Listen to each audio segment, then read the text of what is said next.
Hello everyone, welcome back to Buried Files.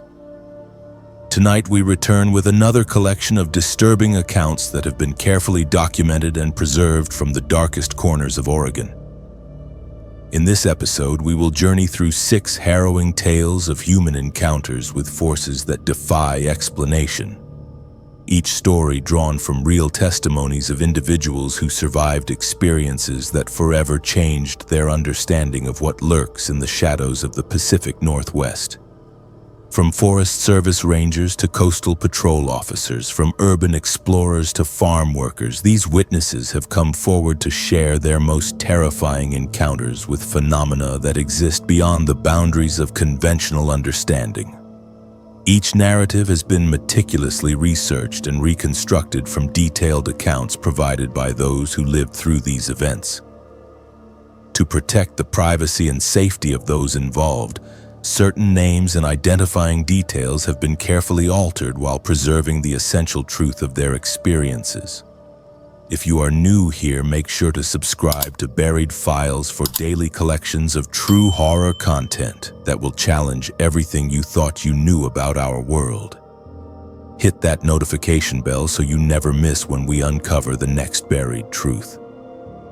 Let us know in the comments below which Oregon location you would never visit alone after hearing these stories. After 15 years working for the Oregon Forest Service, I thought I had seen everything these woods could throw at me. I was wrong, and what happened last October in the Deschutes National Forest ended my career. My name is Joshua, and I used to patrol the backcountry areas where most people never venture. It was my job to monitor trail conditions, check for illegal camping, and ensure hikers stayed safe in some of the most remote wilderness Oregon has to offer. I loved that job more than anything in my life, which makes what I am about to tell you that much harder to accept. The incident happened during what should have been a routine patrol of the Three Sisters Wilderness area. I had been assigned to check a section of trail that had been closed to the public for 3 months due to reported landslide damage. The area was about 12 miles from the nearest road, accessible only on foot through dense pine and fir forest that stretched for miles in every direction. I had hiked this particular section dozens of times over the years, and I knew every landmark, every stream crossing, and every potential hazard along the way. That morning started like any other. I loaded my pack with the usual gear, emergency supplies, radio equipment, and my service weapon. The weather forecast called for clear skies and moderate temperatures, perfect conditions for a long day hike into the wilderness. I signed out at the ranger station at 6:30 in the morning and began the trek to the closed trail section. The first few hours passed without incident as I made my way along familiar paths, documenting trail conditions and taking photographs of areas that would need maintenance attention. The trouble started around 11 in the morning when I reached the section that had reportedly suffered landslide damage. According to the incident report filed 3 months earlier, a massive rock slide had completely blocked the trail, making it impassable for hikers. But when I arrived at the coordinates listed in the report, I found the trail completely clear. There was no evidence of any rock slide, no debris, no damaged trees, nothing that would suggest any kind of geological event had occurred in the area. The trail looked exactly as it had during my last patrol 6 months earlier. I spent nearly an hour examining the area, taking photographs and measurements to document what I was seeing. According to my GPS unit, I was definitely in the right location. The coordinates matched perfectly with those listed in the incident report, but there was absolutely no sign of the landslide that had supposedly closed this section of trail. I radioed back to the ranger station to report my findings, but I could not get through. The radio crackled with static, which was unusual given that I had tested the equipment that morning and confirmed it was working properly.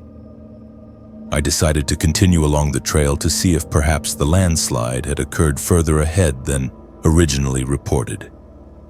The path wound through increasingly dense forest with towering Douglas firs creating a thick canopy overhead. The undergrowth was heavy with ferns and moss, and the air carried that distinctive smell of decomposing pine needles and damp earth that you only find deep in old-growth forests. Everything seemed normal, peaceful even, until I noticed something that made me stop dead in my tracks. The forest had gone completely silent. No bird songs, no rustling of small animals in the underbrush, no buzzing of insects. The only sound was my own breathing and the soft crunch of pine needles under my boots. In 15 years of working in these woods, I had never experienced such complete and unnatural silence. Every instinct I had developed during my career was telling me that something was very wrong. I stood motionless for several minutes, listening carefully for any sound that might explain the eerie quiet that had settled over the forest. That was when I first heard it. A low humming sound that seemed to come from somewhere ahead of me on the trail. It was barely audible at first, more of a vibration that I felt in my chest than an actual sound. But as I stood there listening, it gradually grew louder and more distinct. The humming had an almost mechanical quality to it, like the sound of distant machinery or electrical equipment. But there were no power lines in this area, no buildings, no roads. Nothing that could produce such a sound. I pulled out my GPS unit to confirm my location and verify that I had not somehow wandered off course. The display showed that I was still following the designated trail, miles from any human development. I decided to investigate the source of the humming sound, moving carefully along the trail with all my senses on high alert. The sound grew gradually louder as I advanced, and I began to notice other unusual signs. The trees along the trail appeared to be dying, their needles brown and brittle despite the fact that it was still early fall. The undergrowth was sparse and sickly looking, as if something had drained all the life from the forest floor. After walking for another 10 minutes, I came to a small clearing that I had never seen before, despite having hiked this trail numerous times over the years. The clearing was perfectly circular, about 50 feet in diameter and completely devoid of vegetation. The ground was bare dirt, packed hard like concrete with strange geometric patterns etched into the surface. The humming sound was much louder here, and I could feel it resonating through the soles of my boots. At the center of the clearing stood what I can only describe as some kind of structure, though it defied any conventional architectural description. It appeared to be made of a dark, metallic material that seemed to absorb light rather than reflect it. The structure was roughly cylindrical, about 8 feet tall and 4 feet in diameter, with no visible seams, joints, or openings. The surface was covered with the same geometric patterns that were etched into the ground, and the entire thing seemed to pulse with a faint, otherworldly energy. I approached the structure cautiously, every fiber of my being screaming at me to turn around and leave immediately. But my training and professional curiosity compelled me to investigate further. I needed to document what I was seeing, to gather evidence that could be analyzed and explained by people with more expertise than I possessed. I pulled out my camera and began taking photographs from multiple angles, making sure to capture both the structure itself and the strange patterns carved into the clearing floor. As I moved around the structure taking pictures, I noticed that my compass was spinning wildly, unable to settle on any consistent direction. My GPS unit had stopped working entirely, displaying only error messages when I tried to determine my location. Even more disturbing, my watch had stopped, the hands frozen at exactly 11:47. Though I was certain it had been working properly when I checked it earlier. The humming sound began to change, becoming more complex and varied, almost like some kind of alien language or communication system. I could feel the vibrations growing stronger, penetrating deep into my body and making my bones ache.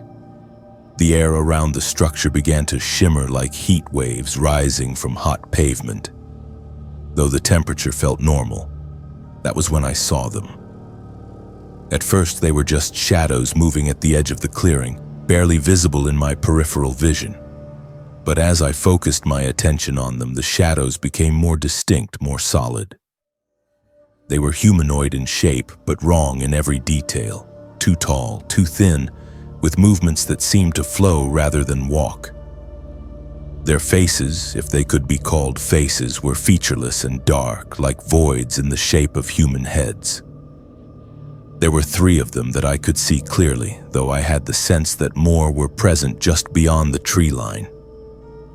They moved with purpose, circling the clearing in a pattern that seemed to mirror the geometric designs carved into the ground.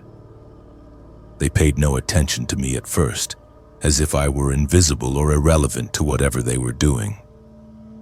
I continued taking photographs, though my hands were shaking so badly that I was not sure any of the images would be usable. Part of me wanted to run to get as far away from that clearing as possible. But another part, the professional part that had served me well during my career, insisted that I needed to document everything I was witnessing. This was beyond anything in my training or experience, but it was real, and it was happening in a forest that was under my protection. One of the shadow figures suddenly stopped moving and turned in my direction. Even though it had no visible eyes or facial features, I could feel its attention focused on me with an intensity that made my skin crawl. It raised what might have been an arm and pointed directly at me. The humming sound changed again, becoming sharper and more urgent, almost threatening in its tone. The other figures stopped their circling and also turned toward me. I felt a wave of something. Not heat or cold, but some other form of energy that made every nerve in my body scream in alarm. My camera stopped working, the display going dark despite a full battery. My radio, which had been producing only static, went completely dead. Even the digital display on my GPS unit flickered and went blank.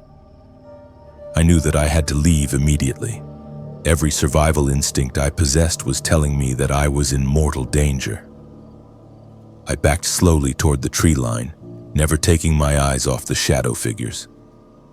They did not follow me, but I could feel their attention tracking my every movement. The humming sound grew louder and more aggressive, as if warning me never to return. Once I reached the safety of the forest, I turned and ran. I ran harder and faster than I had ever run in my life, crashing through undergrowth and leaping over fallen logs in my desperate need to put distance between myself and that clearing. I did not stop running until I reached my vehicle, and even then I could still feel the phantom vibrations of that alien humming in my bones. The drive back to the ranger station was a blur of conflicting emotions and racing thoughts. How could I possibly report what I had witnessed? Who would believe such an impossible story? But I had to try. I had a professional and moral obligation to document the incident and ensure that other people did not stumble into whatever was lurking in that clearing. When I arrived at the station, I immediately went to my supervisor and requested a private meeting. I told him everything, describing the clearing, the structure, and the shadow figures in as much detail as I could remember. He listened patiently, occasionally asking clarifying questions, but his expression grew increasingly skeptical as my story progressed. When I finished my account, he asked to see the photographs I had taken. I handed over my camera, but when we reviewed the images, they showed nothing but normal forest scenes. The clearing was not visible in any of the pictures, nor was the strange structure or the shadow figures. According to the camera, I had spent the day hiking through perfectly ordinary woodland. My supervisor suggested that I might be suffering from altitude sickness or dehydration, both of which could cause hallucinations and disorientation. He recommended that I take a few days off to rest and recover, and then we would discuss the incident further. But I knew what I had seen was real despite the lack of photographic evidence. Over the next several days, I tried to convince myself that maybe my supervisor was right. Maybe I had experienced some kind of medical episode that caused me to hallucinate the entire incident. But deep down, I knew that was not the case. The memory of that clearing was too vivid, too detailed, too consistent to be dismissed as a hallucination. I requested permission to return to the area with a partner, but my supervisor denied the request.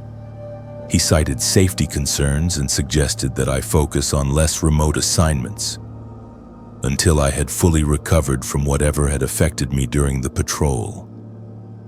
But I could see in his eyes that he thought I was losing my grip on reality. The final straw came 3 weeks later when I tried to access the incident report that had originally sent me to investigate the landslide. According to the filing system, no such report existed.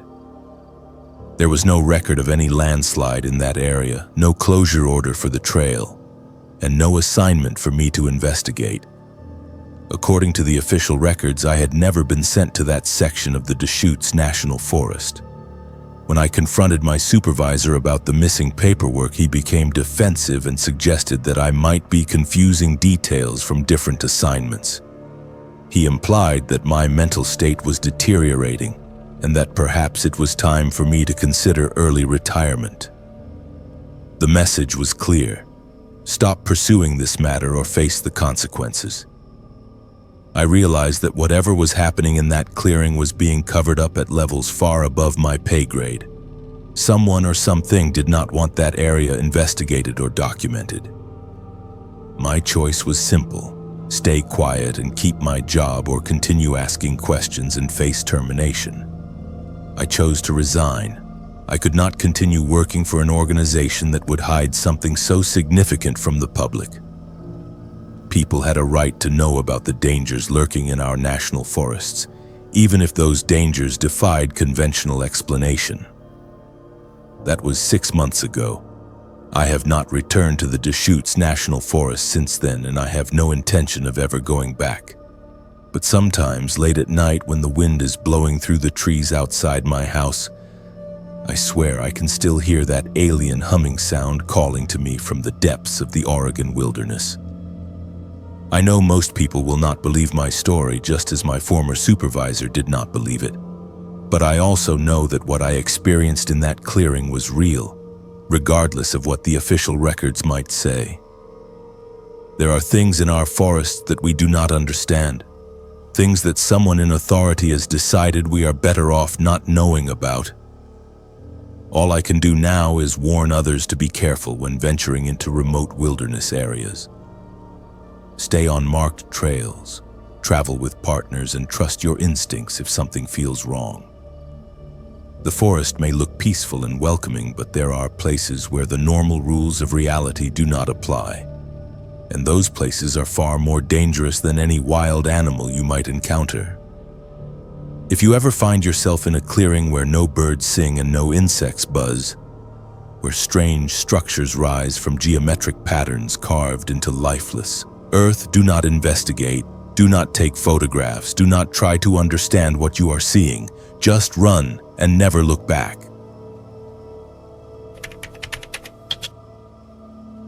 I have been doing Oregon Trail reenactments for 8 years, always trying to make the experience as authentic as possible. But during our 2024 journey near Baker City, we discovered that some parts of history should never be relived. My name is Olivia, and what I am about to tell you is why I will never participate in another historical reenactment as long as I live. For those who do not know what Oregon Trail reenactments involve, we are a group of history enthusiasts who spend weeks each summer recreating the journey that pioneers made across the American West in the 1800s. We use authentic equipment, dress in period clothing, and follow the same routes that thousands of families traveled over 150 years ago. The goal is to gain a deeper understanding of the hardships and challenges faced by those brave souls who helped build this country. Our group consisted of 12 adults and 6 children ranging in age from 8 to 62. We had been planning this particular reenactment for 2 years, working with historians and local authorities to map out an authentic route through eastern Oregon that would take us along some of the lesser-known segments of the original Oregon Trail. The journey was scheduled to last 3 weeks, covering approximately 180 miles of challenging terrain. I had been elected as the wagon master for this expedition, which meant I was responsible for coordinating our daily movements, ensuring everyone stayed safe, and maintaining the historical accuracy of our experience. I took this role very seriously, spending months researching the specific challenges faced by pioneer families in this region during the 1840s and 1850s. Our preparation was extensive. We had authentic covered wagons pulled by oxen, period-appropriate clothing and tools, and historically accurate food supplies including hardtack, dried beans, and salted meat. We carried no modern conveniences except for emergency communication equipment and basic medical supplies, both of which were kept hidden from sight to maintain the illusion of authenticity. The first week of our journey went exactly as planned. The weather was favorable, our oxen were strong and healthy, and the group was in high spirits. We followed wagon ruts that were still visible after more than a century, camping each night in locations that had been used by actual pioneer families during their westward migration. The children in our group were especially excited, treating the entire experience like the ultimate educational adventure. But everything changed during our second week, when we reached a section of the trail near Baker City that none of us had ever traveled before. According to our historical maps, this area had been the site of several tragic incidents during the peak years of Oregon Trail migration. Families had been forced to abandon wagons and possessions when the terrain became too difficult to navigate. Some had died from disease, others from accidents, and a few had simply disappeared without explanation. The landscape in this region was harsh and unforgiving, with rocky terrain, steep hills, and very little water. The original pioneers had struggled mightily to cross this section, and we were beginning to understand why. Our oxen were having difficulty pulling the wagons over the rough ground, and we were forced to stop frequently to rest both the animals and ourselves. It was during one of these rest stops that we first noticed something unusual. While examining the ground around our campsite, one of our group members discovered what appeared to be remnants of an old wagon wheel, partially buried in the dirt and rocks. This was not uncommon along the Oregon Trail, as pioneers were often forced to abandon equipment that became too damaged or burdensome to continue carrying. But as we examined the wheel more closely, we realized it was in remarkably good condition for something that should have been over 150 years old. The wood showed signs of age and weathering, but it had not rotted or disintegrated the way we would have expected. More disturbing, there were dark stains on the wood that looked suspiciously like dried blood. Our group historian, a retired professor named Margaret, suggested that we might have discovered an artifact from one of the documented tragedies that had occurred in this area. She pulled out her research materials and confirmed that at least 3 separate wagon trains had reported serious incidents at this location, including accidents, illness, and attacks by hostile parties. That night, as we sat around our campfire eating our simple meal of beans and hardtack, Margaret shared some of the historical accounts she had uncovered during her research. The stories were darker than any of us had expected, involving not just the typical hardships of frontier life, but also violence, betrayal, and mysterious disappearances that had never been properly explained. One account from 1847 described a family of 7 who had stopped to rest in this exact area after their wagon broke down. When a search party found them 3 days later, the parents and oldest children were missing, and the 2 youngest children were found hiding in the wagon, too traumatized to speak. The children eventually told authorities that strange people had come in the night, people who looked like pioneers but acted wrong, moving and talking in ways that frightened them. Another story from 1852 involved a wagon train of 23 families who camped in this region for 2 nights while making repairs to their equipment. On the second night, several members of the group reported hearing voices calling to them from the darkness, voices that sounded like family members who were supposed to be sleeping in their wagons. When they investigated, they found their actual family members safe in their beds with no explanation for the voices they had heard. The most disturbing account came from 1856, when a group of 15 pioneers reported encountering what they described as a phantom wagon train. According to their testimony, they had seen another group of travelers moving parallel to their route, always staying just at the edge of visibility. When they attempted to make contact with these other pioneers, hoping to join forces for mutual protection, the phantom group would disappear entirely, only to reappear in a different location hours later. As Margaret shared these historical accounts, I noticed that several members of our group were becoming increasingly uncomfortable. The children especially seemed frightened by the stories, and I began to worry that our pursuit of historical authenticity might be having a negative impact on what was supposed to be an educational and enjoyable experience. But it was too late to change course. We were committed to following the historical route, and we were already 2 weeks into our journey with only 1 week remaining.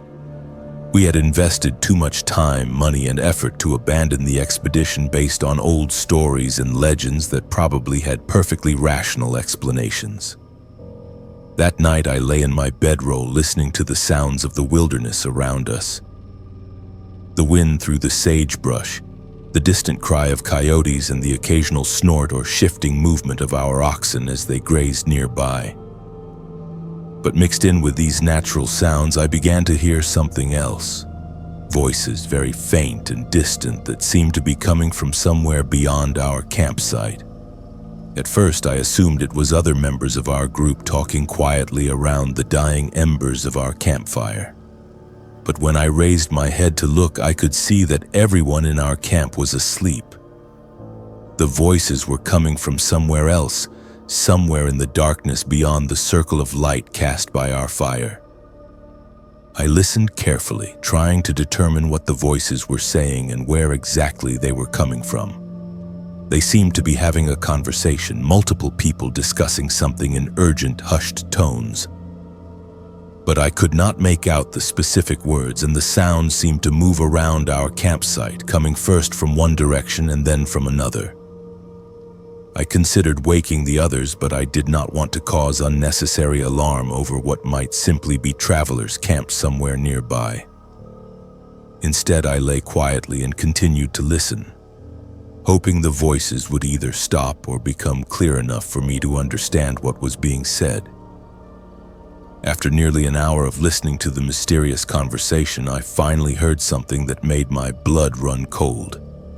One of the voices clearly called out the name of Margaret, our group historian, not shouting her name as if trying to get her attention, but discussing her in the same hushed tone that had characterized the entire conversation. I sat up immediately, my heart pounding with a mixture of fear and confusion. Someone was out there in the darkness talking about one of our group members by name. This was no coincidence, and it was certainly not a group of innocent travelers who happened to be camping nearby. I quietly made my way over to where Margaret was sleeping and gently shook her awake. When she opened her eyes, I put my finger to my lips and pointed toward the darkness where the voices were coming from. She sat up slowly, listening carefully, and after a few minutes she heard them too. We woke the other adults in our group one by one, being careful not to disturb the sleeping children. Soon we had 8 adults sitting quietly around the remains of our campfire, all listening to the mysterious voices that continued to drift through the darkness around us. The conversation seemed to be focused on our group specifically, discussing our movements, our equipment, and individual members by name. They knew details about our journey that no outsider should have known, including our planned route for the following day and the specific supplies we were carrying in our wagons. One of the men in our group, a retired military officer named Robert, suggested that we might be dealing with modern-day thieves who had been monitoring our expedition and were planning to rob us of our authentic historical equipment and supplies. Some of our wagons, oxen, and period artifacts were worth considerable money, and we were carrying everything in isolated wilderness areas where criminal activity would be difficult to detect or investigate. But as we continued to listen to the voices, it became clear that this was not a simple robbery scheme. The people talking about us were discussing our journey in ways that suggested they knew far more about the historical Oregon Trail than any ordinary criminals would know. They referenced specific events from the 1800s, mentioned families and individuals who had traveled this route over 150 years ago, and spoke about our reenactment as if it were somehow connected to those long-ago tragedies. Margaret grabbed her research materials and began looking through her historical accounts, comparing what the voices were saying to the documented incidents she had uncovered. The correlation was undeniable. The voices were referencing the same families, the same tragedies, and the same mysterious disappearances that had been reported in this area during the peak years of Oregon Trail migration. As dawn began to break, the voices gradually faded away, leaving us exhausted and deeply unsettled. We had spent the entire night listening to people discuss our expedition in detail, but we had never seen who was talking or determined where they were located. Despite searching the area around our campsite, we found no evidence that anyone else had been nearby during the night. We faced a difficult decision. We could continue with our planned route, hoping that the previous night had been an isolated incident, or we could abandon our carefully planned expedition and head for the nearest town. The rational part of me wanted to continue, to maintain the historical authenticity of our journey and complete what we had started. But the protective part of me was deeply concerned about the safety of the children in our group. The decision was made for us later that morning when we discovered that one of our wagons had been damaged during the night. The canvas top had been slashed in multiple places and several of our essential supplies had been stolen, including most of our remaining food and all of our medical supplies. Whoever had been talking about us in the darkness had also taken action against us.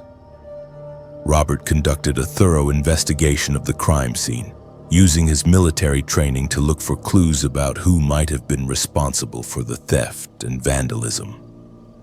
What he found was more disturbing than the crime itself. The footprints around our damaged wagon were not from modern hiking boots or work shoes, but from what appeared to be authentic period footwear. The kind of leather boots and shoes that pioneers would have worn during the 1800s. More unsettling, the method used to slash our wagon canvas was not consistent with a modern knife or blade, but rather with the kind of rough, improvised cutting tools that would have been available to travelers on the original Oregon Trail. Someone was not just stealing from us, but doing so in a way that was historically authentic to the period we were trying to recreate. We had no choice but to abandon our expedition. With our food supplies stolen and our wagon damaged, we could not safely continue our journey, especially with children in our group. We loaded our remaining supplies into the undamaged wagons and began the difficult trek back toward the nearest town where we could get help and contact authorities about the theft. The return journey was tense and frightening. We moved as quickly as possible while constantly watching for signs that we were being followed or observed. Several times during that first day, members of our group reported seeing figures in the distance, people dressed in period clothing who seemed to be shadowing our movements but always staying just far enough away to avoid clear identification. On our final night before reaching town, we experienced the most terrifying incident of the entire expedition. As we set up camp in what we hoped would be a safe location near a well-traveled road, we began to hear the voices again. But this time, they were not discussing our movements from a distance. They were calling to us directly, trying to convince members of our group to leave the safety of our campsite and come into the darkness. The voices claimed to be other reenactors who had become separated from their own group and needed our help. They knew the names of several people in our expedition and referenced specific details about our journey that made their claims seem plausible. But Robert and I recognized the voices from the night before, and we knew that this was some kind of trap or trick designed to lure us away from our group. The most chilling moment came when one of the voices called out to Margaret specifically, claiming to be her research partner from the university, and insisting that he had discovered evidence of an important historical artifact nearby. The voice knew details about Margaret's academic work that no stranger should have known, and for a moment even she seemed tempted to investigate. We managed to keep everyone together until morning, but it required constant vigilance and repeated reminders that nothing good could come from venturing into the darkness to meet mysterious strangers who claimed to need our help. The children were especially frightened by the voices calling to them, and several of the adults admitted later that they had felt an almost irresistible urge to respond to the calls. When we finally reached town the next day, we immediately contacted local law enforcement to report the theft and harassment we had experienced during our expedition. The sheriff listened to our account with a mixture of skepticism and concern, clearly having difficulty believing that we had been systematically stalked and robbed by people dressed as 1800s pioneers. But when we mentioned the specific location where the incidents had occurred, his expression changed dramatically. He explained that our group was not the first to report strange encounters in that particular area. Over the years, several other historical reenactment groups, hiking parties, and even some local residents had described similar experiences involving mysterious figures in period clothing who seemed to know far more about visitors than they should. The sheriff suggested that we might be dealing with a group of individuals who had become obsessed with Oregon Trail history to the point where they were living out some kind of elaborate fantasy in the wilderness. These people might be using their extensive historical knowledge to intimidate and rob visitors while maintaining the illusion that they were somehow connected to the original pioneer experience. But he also mentioned a darker possibility that had been discussed among local law enforcement. There had been several unexplained disappearances in the region over the years involving people who had last been seen hiking or camping in areas associated with Oregon Trail history. While there was no concrete evidence connecting these disappearances to the mysterious figures that visitors kept reporting, the correlation was troubling enough to warrant serious concern. We never recovered our stolen supplies or received any explanation for the harassment we had experienced during our expedition. The case remained open but inactive, with local authorities occasionally following up on similar reports but never making any arrests or gathering definitive evidence about who was responsible for the ongoing incidents. I disbanded our reenactment group after that experience, and I have never participated in another Oregon Trail expedition. Several other members of our group reported having nightmares for months afterward, dreams involving the voices calling to them from the darkness and mysterious figures in period clothing who seemed to know intimate details about their personal lives. Margaret continued her historical research for a while, but she eventually abandoned her Oregon Trail project as well.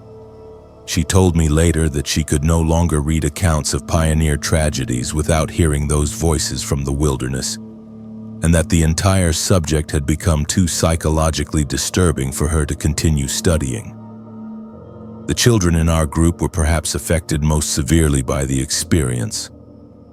Several of them developed anxiety about camping or spending time outdoors, and their parents reported that they would wake up in the middle of the night claiming to hear voices calling their names from outside their bedrooms. I still believe that historical reenactments can be valuable educational experiences when conducted safely and appropriately. But I also know that there are some places and some periods of history that should be left undisturbed. The Oregon Trail represents one of the most challenging and tragic chapters in American pioneer history, involving thousands of deaths, countless hardships, and mysteries that have never been solved. Perhaps some of those mysteries are meant to remain unsolved, Perhaps the voices we heard in the darkness were echoes of tragedies that occurred more than 150 years ago, still playing out in places where the boundary between past and present has become dangerously thin. Or perhaps we encountered something far more concrete and threatening. A group of people who have become so obsessed with recreating the past that they have lost touch with the present. Either way, I learned that there are limits to how authentic a historical experience should be, and that some parts of history are too dangerous to relive. The Oregon Trail claimed thousands of lives during the years of westward migration, and it may still be claiming lives today. I urge anyone interested in Oregon Trail history to study it from the safety of libraries and museums rather than venturing into the wilderness areas where those original tragedies occurred. Some experiences are meant to remain in the past, and some voices are meant to remain silent. The lessons of history are important, but they should never come at the cost of modern lives and safety. The trail west was difficult enough for the original pioneers who had no choice but to travel it. Those of us who do have a choice should choose wisely. Working maintenance at Crater Lake during the off-season means months of complete isolation. It is just you, the snow, and that impossibly deep water. But in February of 2023, I realized I was not as alone as I thought. My name is Christopher, and for 12 years I have been part of the park maintenance crew that keeps Crater Lake National Park running when the tourists are gone and the roads are buried under 15 feet of snow. Most people do not realize what it takes to maintain a place like Crater Lake through the winter months. We are talking about one of the most remote locations in Oregon, accessible only by snowcat or skis for nearly 6 months of the year. The park officially closes to vehicle traffic in November, and we do not see regular visitors again until late May or June.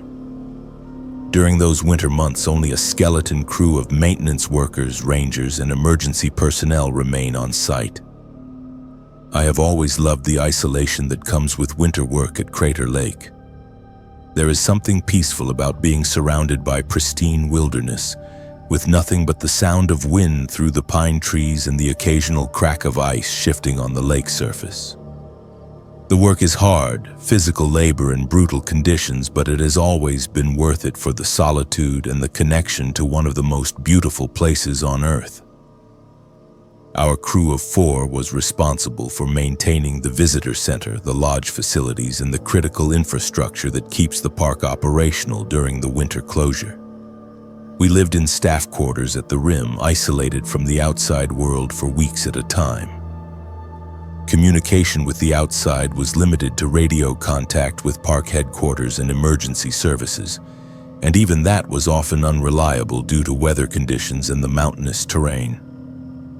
The incident began during one of the worst blizzards I have ever experienced at the lake. We had been dealing with a series of winter storms that had dumped more than 8 feet of fresh snow in less than a week. The wind was howling constantly, creating whiteout conditions that made it impossible to see more than a few feet in any direction. We were essentially trapped in our quarters, waiting for the weather to break so we could assess the damage to park facilities. It was during the 3rd night of the storm that I first heard the sounds. I was lying in my bunk, listening to the wind rattling the windows, when I became aware of something else mixed in with the storm noise.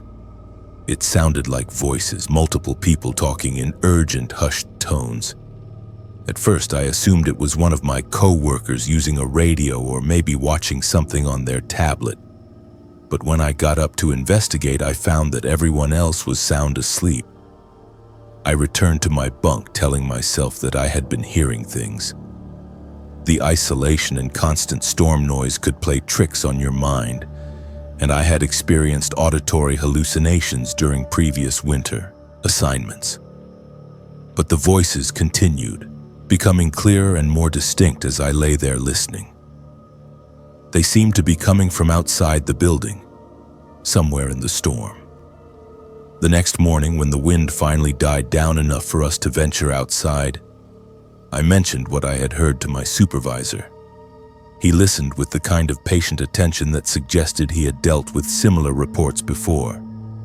He explained that the extreme isolation and sensory deprivation of winter work could cause people to hear things that were not there, and that it was nothing to be concerned about unless it interfered with my work performance.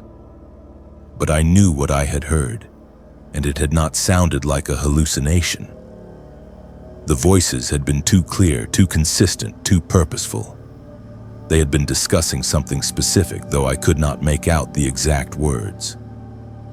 More disturbing, they had seemed to be moving around the building as if a group of people were conducting some kind of patrol or search in the middle of a blizzard. Over the next few days, as we worked to clear snow from the visitor center and assess storm damage to park facilities, I found myself constantly listening for the voices. I did not hear them during the day, but every night they returned. Always the same pattern, starting sometime after midnight and continuing until just before dawn. Always the same urgent, hushed tones, as if people were discussing something they did not want to be overheard. The other members of our crew did not report hearing anything unusual, which made me question my own sanity. I began to wonder if the isolation was affecting me more than I had realized. I had worked winter assignments at Crater Lake for over a decade, but this was the most severe weather I had ever experienced, and we had been cut off from outside contact for longer than usual due to the repeated storms. But my doubts about what I was hearing ended abruptly during my fourth night at the lake. I was lying awake listening to the voices outside when I heard something that made my blood freeze. One of the voices clearly said my name, not shouting it, not calling out to me, but discussing me in the same hushed tone they used for everything else. "Christopher is in the East Wing," the voice said, as clearly as if someone had been standing next to my bed. I sat up immediately, my heart pounding with a mixture of fear and anger. Someone was outside our building in the middle of a blizzard talking about me specifically. I got out of bed, pulled on my winter gear, and grabbed a powerful flashlight from my equipment kit. I was going to find out who was out there and what they wanted. The moment I stepped outside, I realized how foolish I was being. The storm was still raging, though not as violently as the previous nights. The temperature was well below zero, and the wind chill made it feel even colder. No rational person would be outside in these conditions unless they were in immediate danger, but I could still hear the voices coming from somewhere near the visitor center. I followed the sound, moving carefully through knee-deep snow and using my flashlight to avoid obstacles buried under the drifts. The voices seemed to be coming from the area around the main visitor center building, but as I got closer, they seemed to move away, always staying just at the edge of my hearing range. I spent nearly an hour searching through the storm, following the voices as they led me in a rough circle around the RIM facilities. My flashlight beam revealed nothing but wind-blown snow and the dark shapes of buildings and trees. There were no footprints, no signs that anyone else had been moving through the area. But the voices continued, always just ahead of me, always just out of reach. Eventually, the cold forced me to give up the search and return to the staff quarters. I was shivering uncontrollably, and I knew I was risking frostbite by staying outside any longer. But as I reached the door to our building, I heard something that confirmed my worst fears. The voices were now coming from behind me, discussing my search in the same hushed tones they had used earlier. "He knows we are here," one voice said. "What should we do about that?" asked another. The conversation continued, but I could not make out the rest as I fumbled with the door lock and rushed inside to the warmth and safety of the building. The next morning, I told my supervisor everything that had happened during my late-night search. I expected him to be concerned about my mental state, or at least worried that I was suffering from severe cabin fever. Instead, he listened with a grim expression that suggested he knew more than he had been willing to share previously. When I finished my account, he was quiet for several minutes, staring out the window at the snow-covered landscape around the lake. Finally, he turned back to me and said that I was not the first maintenance worker to report hearing voices during winter assignments at Crater Lake. Over the years, several other employees had described similar experiences, always during the most severe weather, always during the deepest isolation of the winter months. He explained that the Park Service had never been able to find any explanation for the reports. There were no records of unauthorized people in the park during winter closures, no evidence of camps or shelters that might house individuals living off the grid. The voices seemed to appear only during the worst weather, when conditions would make survival nearly impossible for anyone caught outside without proper shelter. Some employees had theorized that the voices were related to the tragic history of Crater Lake, where numerous people had died over the years in accidents, suicides, and disappearances. The extreme isolation and harsh winter conditions might somehow amplify psychic impressions left by those who had perished at the lake. Others suggested that the voices might be connected to the Native American legends about Crater Lake being a gateway to the spirit world. But my supervisor also shared a more disturbing possibility that had been discussed among long-term park employees. There had been reports, never officially confirmed, of people living in the wilderness areas around Crater Lake during winter months. Individuals who had chosen to disconnect entirely from civilized society, surviving in conditions that would kill most people within hours. These hypothetical hermits would have intimate knowledge of the park layout, the location of maintenance facilities, and the schedules followed by winter crews. They might observe park employees from a distance, gathering information for reasons no one could understand. The harsh winter conditions would make detection nearly impossible, as their tracks would be quickly covered by snow and wind. The conversation with my supervisor did nothing to ease my fears about what I had been hearing. If anything, it made the situation worse by confirming that other people had experienced similar encounters. I was not losing my mind, but I was also not dealing with anything that had a rational explanation. Over the remaining weeks of my winter assignment, I continued to hear the voices on a regular basis. They seemed to be monitoring our activities, discussing our work schedules and personal habits with an attention to detail that was deeply unsettling. I began to feel like I was living under constant surveillance, watched by unseen observers who knew everything about my daily routine. The voices followed me when I worked alone in remote areas of the park, always staying just out of sight but close enough to make their presence known. They seemed to know when I was carrying my radio and when I was beyond the range of communication with other park employees. During those times, their conversations became more detailed and more threatening. On one particularly disturbing occasion, I heard them discussing the layout of the staff quarters, including specific details about which rooms were occupied and which were empty. They knew where I slept, where I kept my personal belongings, and what my work schedule would be for the following week. The level of surveillance implied by their knowledge was terrifying.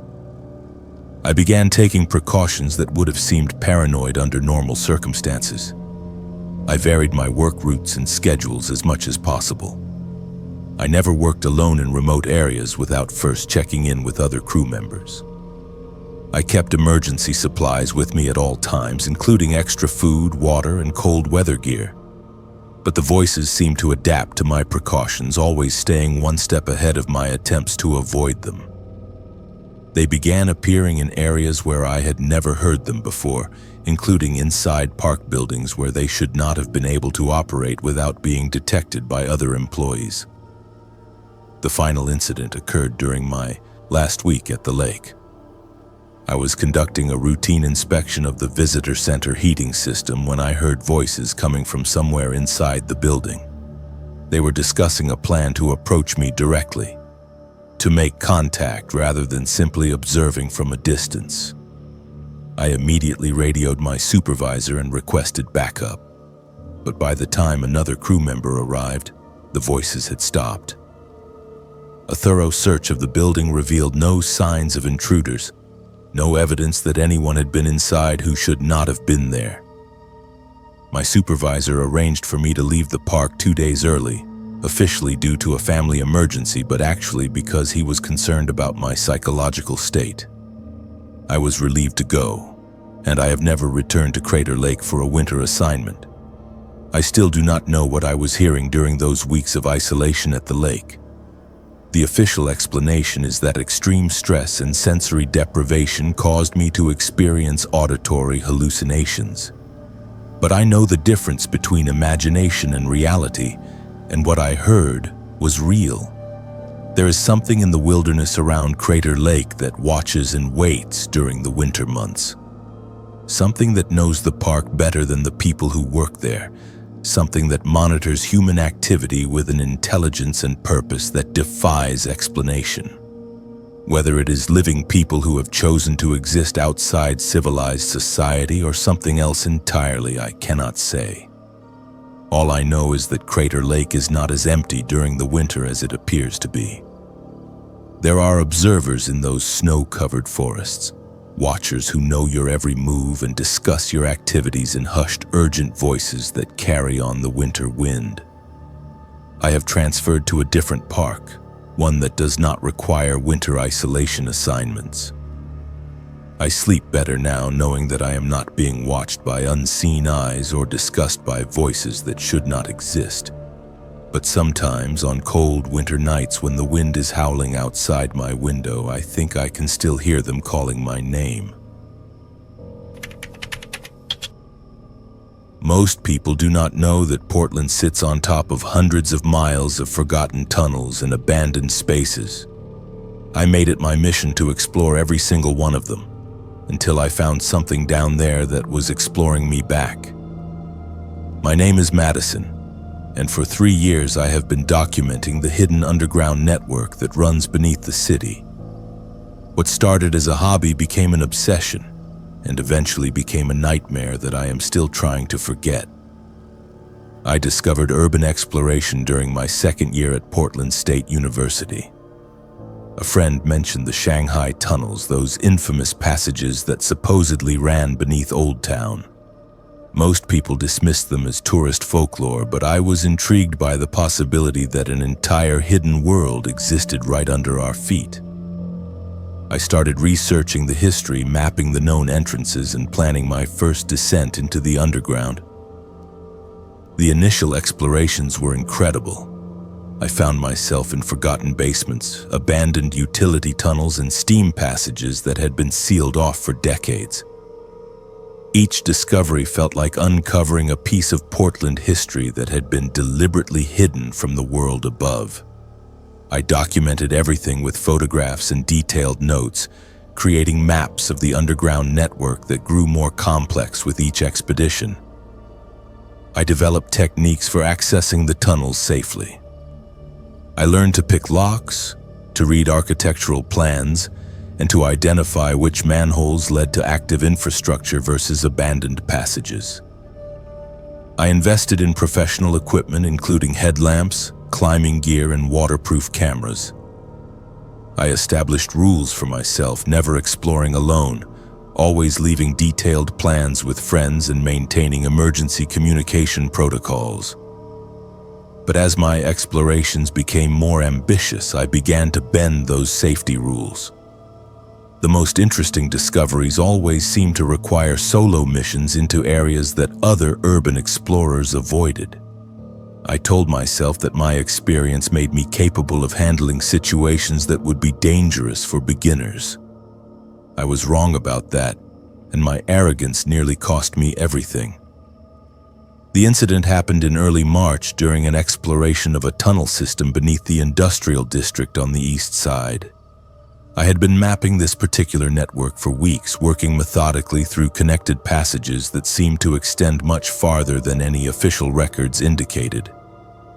The tunnels were old, probably dating back to the early 1900s, with brick walls and arched ceilings that showed the craftsmanship of a different era. I was about 2 hours into the exploration, working my way through a section that I had never accessed before, when I noticed something unusual. The tunnels in this area showed signs of recent activity. There were fresh footprints in the dust, improvised lighting fixtures strung along the walls, and crude furniture made from salvaged materials. Someone was living down there, and they had been for quite some time. My first instinct was to turn back immediately. Encountering homeless camps in urban exploration was not uncommon, but it required extreme caution. These were people who had been pushed to the margins of society, and they often viewed explorers as threats to their safety and security. I knew the smart thing to do was to retreat and find a different route for my mapping project. But curiosity got the better of me. The living space was more elaborate than anything I had seen before. There were multiple rooms connected by carefully maintained passages with evidence of electrical work and plumbing modifications that must have required considerable skill and planning. This was not a temporary shelter, but a permanent underground community that had somehow remained hidden from city authorities. I continued deeper into the inhabited section, moving as quietly as possible and documenting everything with my camera. The construction was impressive, with reinforced walls, drainage systems, and ventilation shafts that had been carefully integrated into the existing tunnel structure. Whoever lived here had spent years developing this space, and they clearly intended to stay. That was when I heard the voices. They were coming from somewhere ahead of me, echoing through the passages in a way that made it impossible to determine their exact location or distance. I immediately turned off my headlamp and pressed myself against the tunnel wall, trying to become invisible in the darkness. The voices were male, at least 2 different speakers, and they were discussing something in urgent, hushed tones. I could not make out the specific words, but the tone was definitely threatening. They were angry about something, and that anger seemed to be directed at an intruder in their space. It took me several seconds to realize that they were talking about me. They knew I was there, and they were planning to do something about it. I started moving back toward the way I had come, but the voices seemed to be getting closer. The tunnel acoustics made it impossible to determine which direction they were approaching from, and I realized that I might have already been cut off from my planned escape route. I was in their territory, surrounded by people who viewed my presence as a direct threat to their safety and security. I found a side passage that I had not explored and decided to hide there until the voices moved away. But as I crouched in the darkness, I began to hear other sounds that made my situation much worse. There were more voices coming from different directions, and they seemed to be coordinating some kind of search pattern. They were not just looking for me, they were hunting me. The realization that I was being systematically tracked through the tunnel system triggered a panic response that I had never experienced before. My heart was racing. My breathing became rapid and shallow, and my hands were shaking so badly that I could barely operate my equipment. I was trapped underground with an unknown number of people who clearly meant me harm, and I had no way to call for help. I forced myself to stay calm and think strategically about my situation. I had been mapping these tunnels for weeks, so I knew the general layout better than I would have in a completely unfamiliar location. There were multiple exit points, and if I could avoid the search parties, I might be able to reach one of them before being caught. But I would have to move quickly and quietly, and I could not afford to make any mistakes. I started moving through the side passages, using my knowledge of the tunnel layout to stay ahead of the voices. But the underground community clearly knew their territory much better than I did. Every time I thought I had found a clear path to an exit, I would hear voices blocking that route. They were forcing me deeper into the tunnel system, away from the exits I knew about and into areas that I had never explored. The hunt continued for what felt like hours. I moved through passage after passage, always listening for voices, always looking for a way out that was not being watched. My equipment was running low on battery power, and I knew that once my lights failed, I would be completely helpless in the darkness. The psychological pressure was overwhelming, and I began to make increasingly desperate decisions. I found myself in a section of tunnel that was partially flooded with several inches of standing water covering the floor.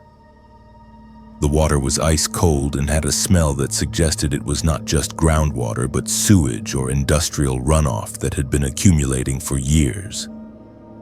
I waded through it anyway, hoping that the searchers would be reluctant to follow me into such unpleasant conditions.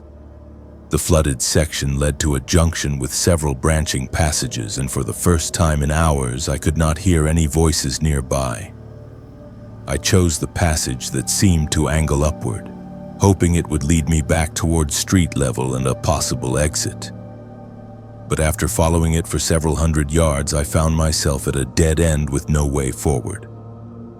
I was forced to backtrack through the flooded section, and when I reached the junction again, I could hear voices approaching from multiple directions. They had found my trail through the water, and they were closing in on my position. I had nowhere left to run, and my battery power was nearly exhausted. In desperation, I found a drainage pipe that was just large enough for me to crawl through. It was a tight fit, and the pipe was filled with debris and standing water, but it was my only option. I turned off my headlamp to conserve what little battery power remained and began crawling through complete darkness, guided only by the feel of the pipe walls around me. The pipe seemed to go on forever. My knees and elbows were scraped raw from crawling over rough concrete and metal debris. The water soaked through my clothes, and the cold began to affect my coordination and judgment. Several times I became stuck and had to force myself through openings that seemed too small for my body. But eventually I saw light ahead of me. The pipe opened into a storm drain that led to a culvert under a busy street. I could hear traffic above me, and I knew that I was finally close to escape. I crawled the last few yards and emerged into daylight, covered in filth and shaking from cold and exhaustion.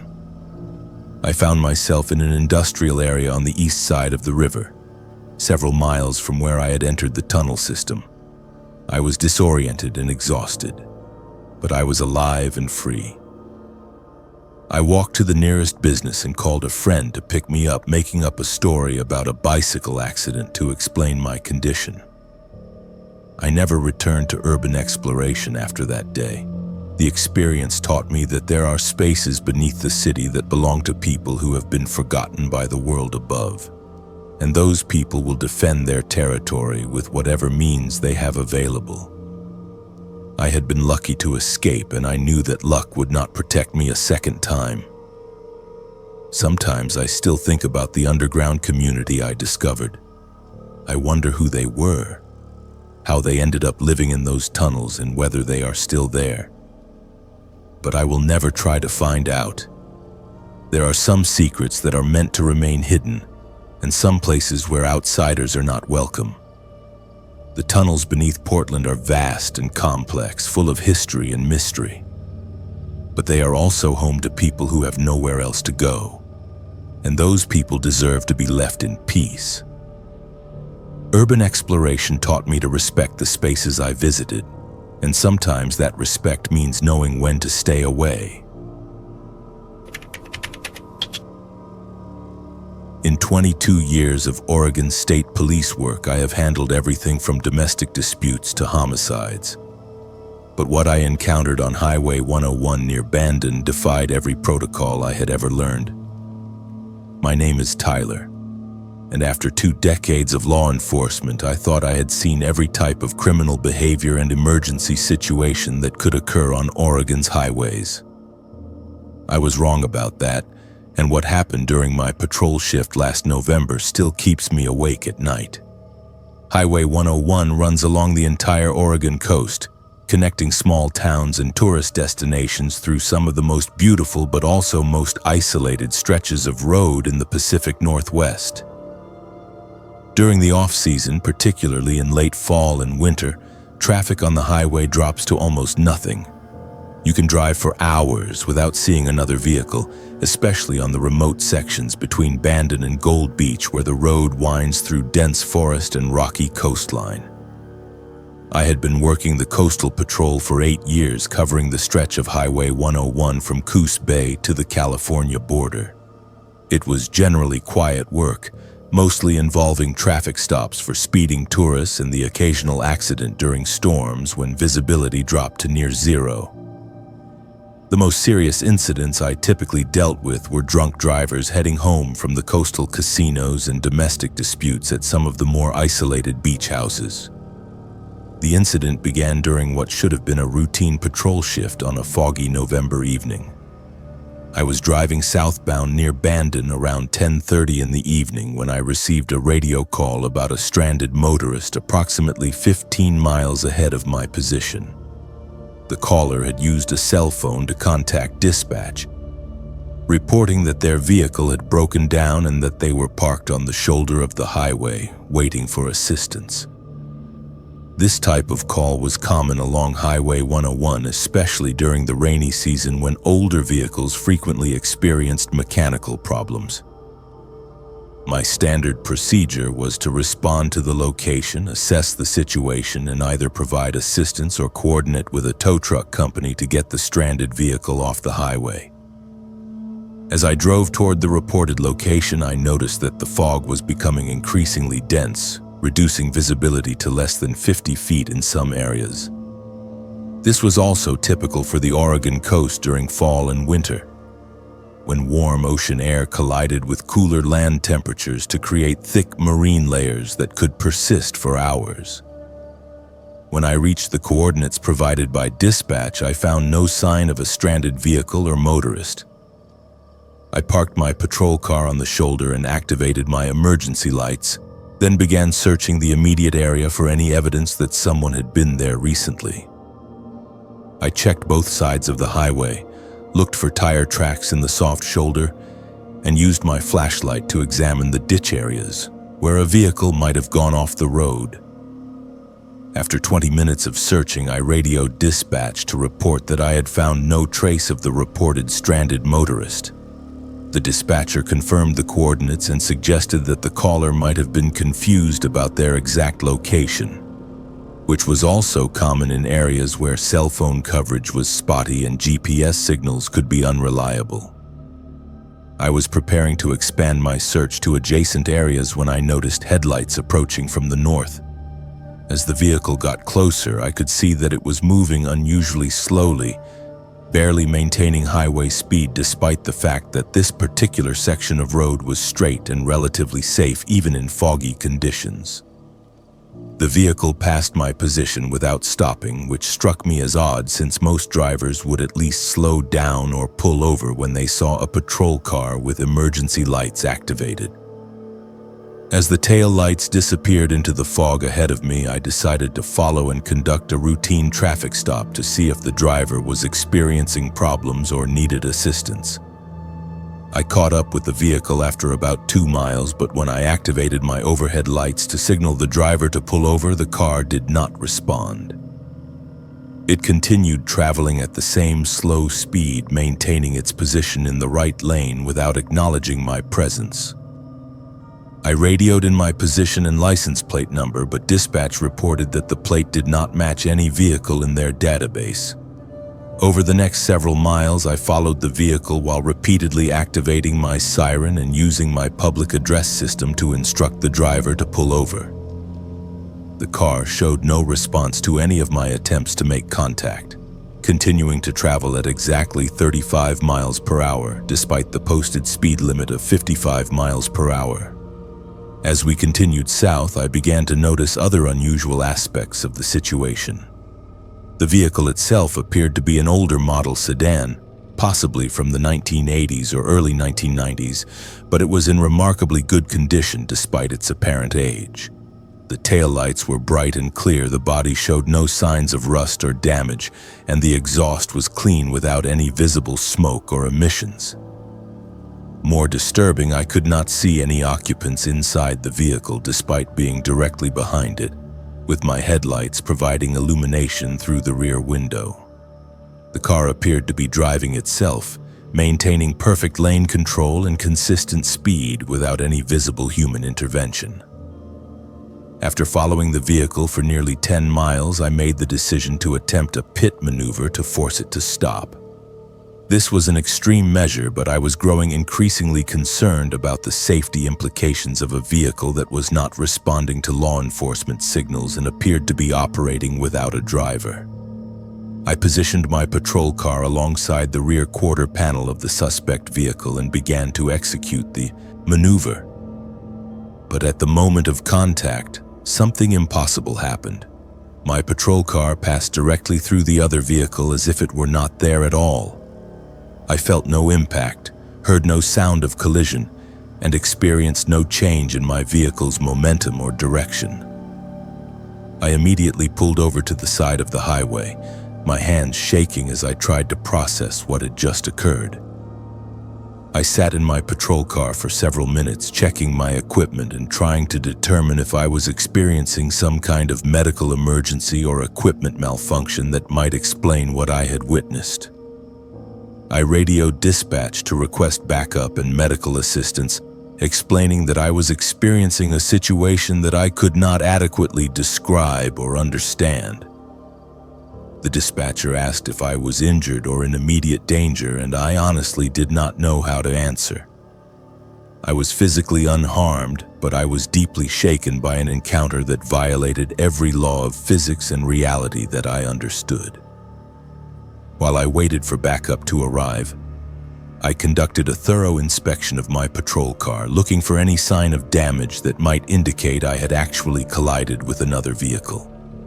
I found no evidence of impact, no scratches or dents, and no debris that might have come from another car. According to all physical evidence, I had not made contact with anything during my attempted PIT maneuver. When backup arrived 30 minutes later, I explained the situation to Sergeant Rodriguez, a 25-year veteran of the state police who had worked the coastal patrol longer than anyone in our unit.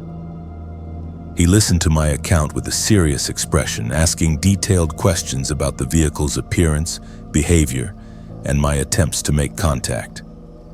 When I finished my report, Rodriguez was quiet for several minutes before telling me something that changed my understanding of the entire incident. He explained that I was not the first officer to report encounters with phantom vehicles on Highway 101, particularly in the area between Bandon and Gold Beach where my incident had occurred. Over the years, several other officers had described similar experiences involving vehicles that appeared normal at first glance but exhibited impossible behavior when subjected to closer examination. These vehicles never responded to traffic stops, never pulled over despite extended pursuit, and sometimes seemed to vanish entirely when officers attempted to make physical contact. Rodriguez told me that the department had an unofficial policy of not discussing these incidents publicly, partly to avoid ridicule and partly because there was no rational explanation for what officers were witnessing.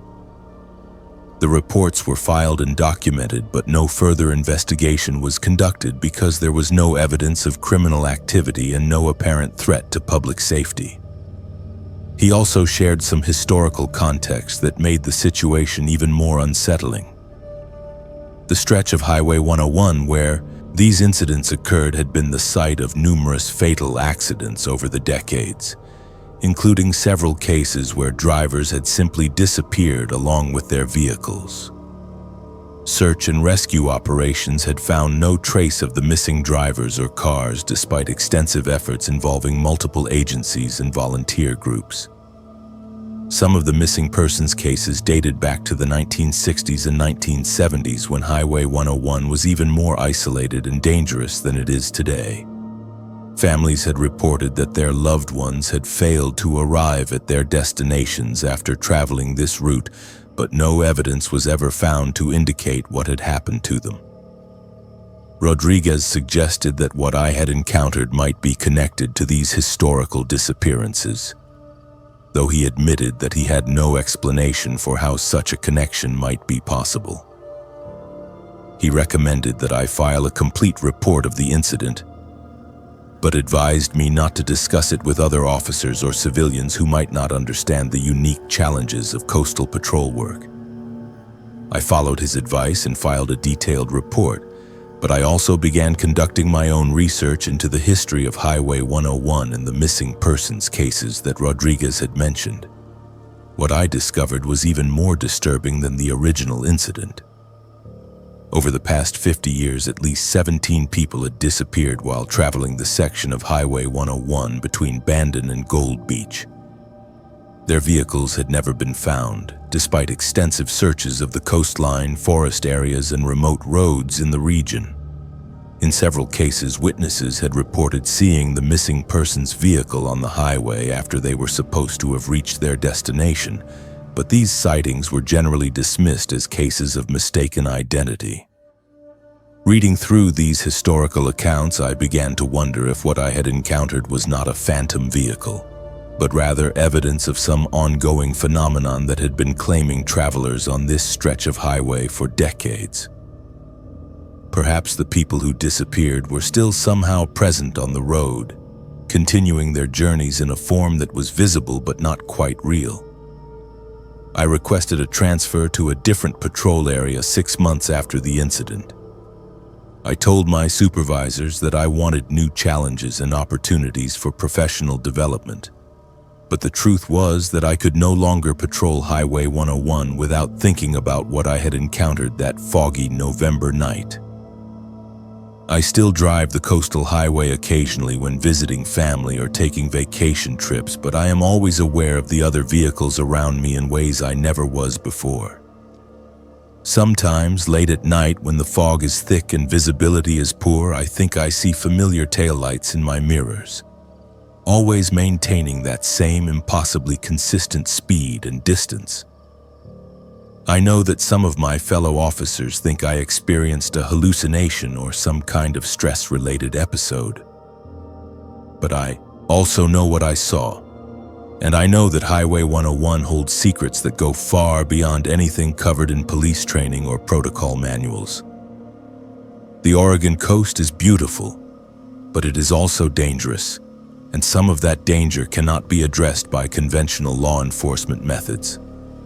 All I can do is continue serving and protecting to the best of my ability, while remaining aware that there are forces at work on these remote highways that I will never fully understand. I have been part of Mount Hood's search and rescue team for 6 years, and we have saved dozens of lives in those mountains. But our last mission in the wilderness area near Government Camp was not about saving anyone. It was about surviving what we found up there. My name is Brandon, and what happened during our February 2024 rescue operation changed my understanding of what exists in the high country around Oregon's most dangerous peak. Mount Hood is one of the most climbed mountains in North America, attracting thousands of hikers and climbers every year. It is also one of the most deadly, with an average of 3 to 4 fatalities annually, and dozens of rescue operations. Our team, Pacific Northwest Search and Rescue, responds to calls from county sheriffs when people go missing or get injured in the backcountry areas around the mountain. The mission began with a standard distress call on February 15th. A group of 3 experienced backcountry skiers had failed to return from a planned 2-day trip into the Government Camp wilderness area. Their emergency locator beacon had activated around 4:30 p.m., indicating they were in serious trouble somewhere in the vast expanse of forest and alpine terrain on the mountain's southwest slopes. Weather conditions were challenging but not impossible. Fresh snow had fallen during the previous 48 hours and temperatures were well below freezing. But visibility was good and winds were relatively calm. We assembled a team of 8 volunteers, including myself as team leader, and began organizing our search strategy based on the beacon's last known coordinates. The missing skiers were all local residents with extensive backcountry experience. Tom Bradley, 34, was a certified ski instructor who had been exploring Mount Hood's wilderness areas for over 10 years. Sarah Chen, 29, was an emergency room nurse who regularly participated in avalanche rescue training. Mark Stevens, 41, was a professional mountain guide who had summited Mount Hood more than 20 times. These were not inexperienced tourists who had gotten in over their heads.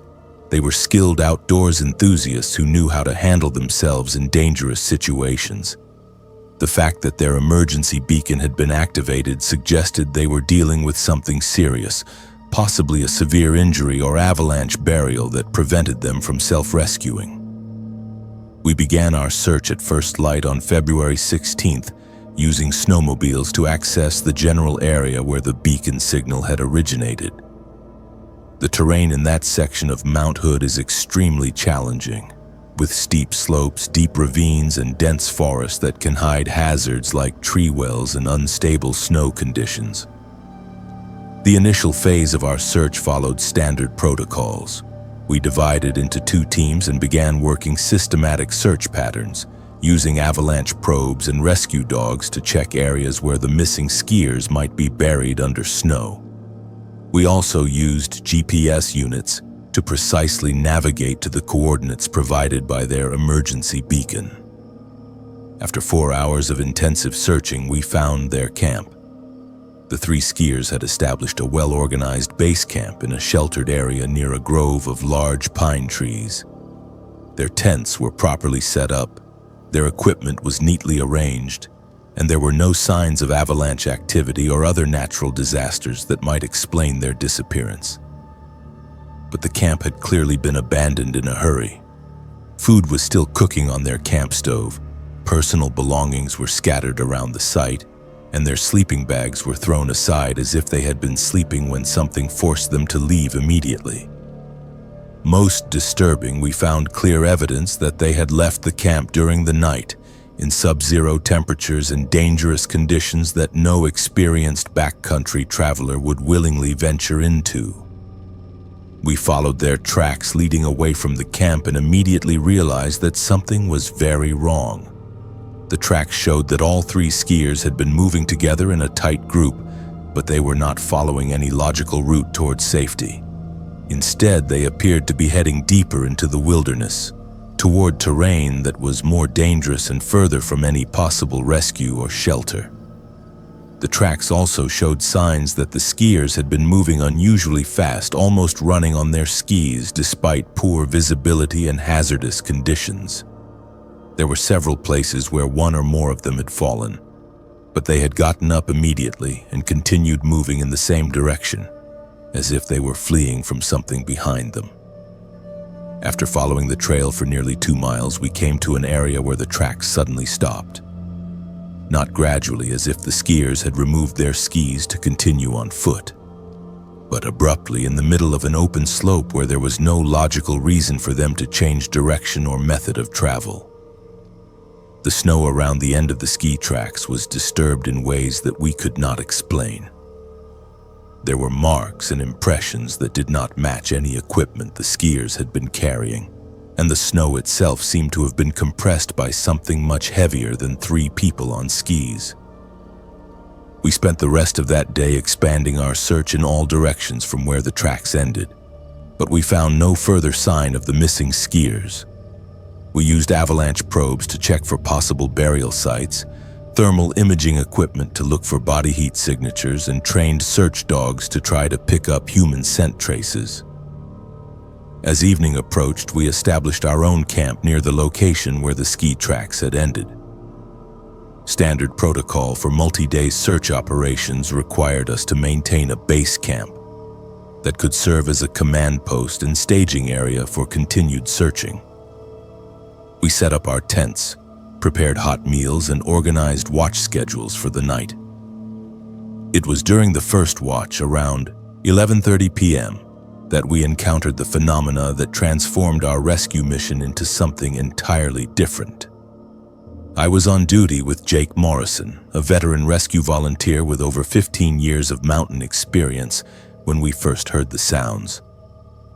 They started as distant voices, barely audible over the wind through the pine trees. At first, we assumed they were coming from other members of our team, perhaps talking quietly in their tents. But when we checked, we found that everyone else was asleep and the voices were coming from somewhere outside our camp. The voices sounded like people calling for help, which would have been consistent with finding the missing skiers. but there was something wrong with the calls. They seemed to come from multiple directions simultaneously, and they had an echoing quality that did not match the acoustics of the area where we were camped.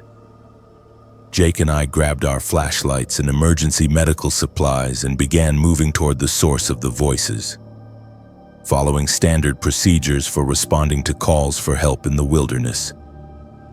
But as we got closer to where the sounds seemed to be coming from, they would move, always staying just at the edge of our hearing range.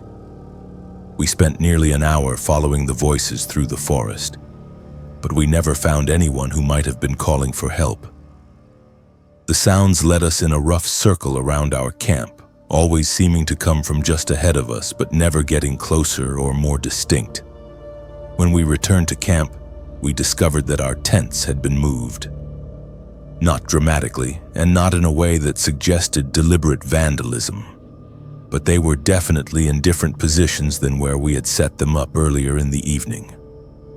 Our equipment had also been rearranged, with items moved from their original locations and placed in neat piles that none of our team members remembered creating. The other members of our search team had been awakened by the disturbance, and they had their own reports of unusual activity. Several people described feeling as if they were being watched while trying to sleep, and 2 team members reported seeing figures moving between the trees just outside the circle of light cast by our camp lanterns. We conducted a thorough perimeter check looking for any evidence of who might have been in our camp while Jake and I were following the voices. We found footprints in the snow around our tents, but they were not from any of our team members.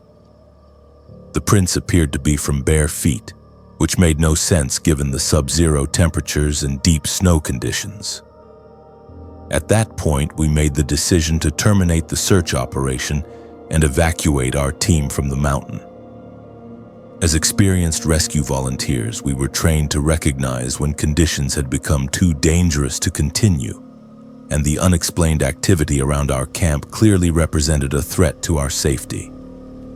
But our evacuation was complicated by equipment failures that had not been present earlier in the mission. Our GPS units began providing inconsistent readings, making it difficult to navigate back to our vehicles. Our radio communications with base camp became intermittent and filled with static. Even our emergency backup equipment seemed to be affected by whatever was causing the other malfunctions.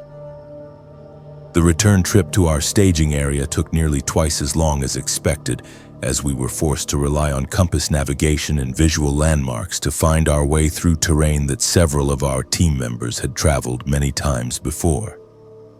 Throughout the descent, we continued to hear the voices calling from various locations around us, but we made no attempt to investigate or respond.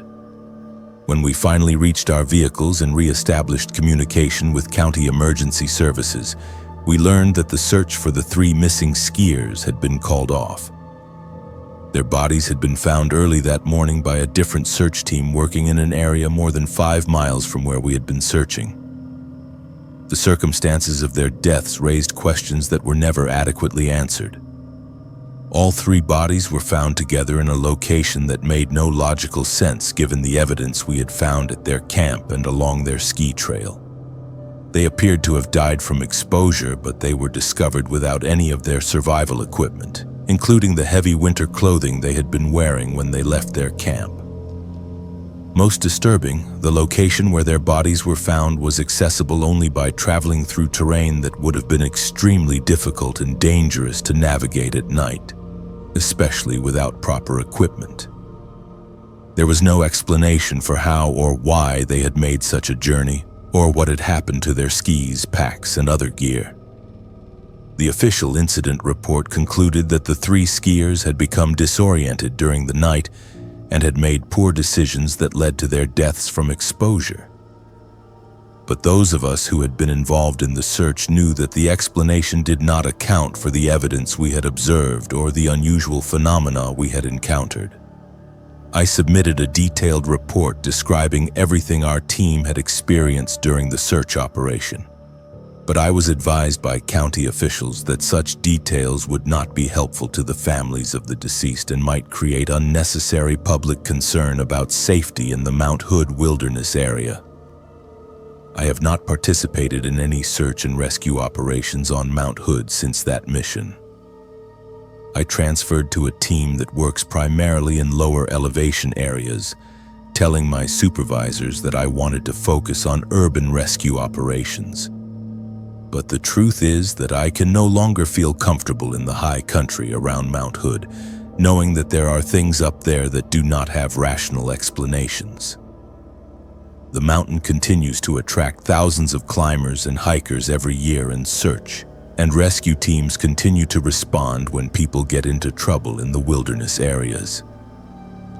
But I know that some of the dangers they face cannot be addressed by training, equipment, or experience, and that Mount Hood holds secrets that go far beyond the well-documented risks of avalanches, weather, and difficult terrain. Sometimes the people who go missing in those mountains encounter something other than natural hazards, and sometimes the rescue teams sent to find them discover that they are not alone in the wilderness after all.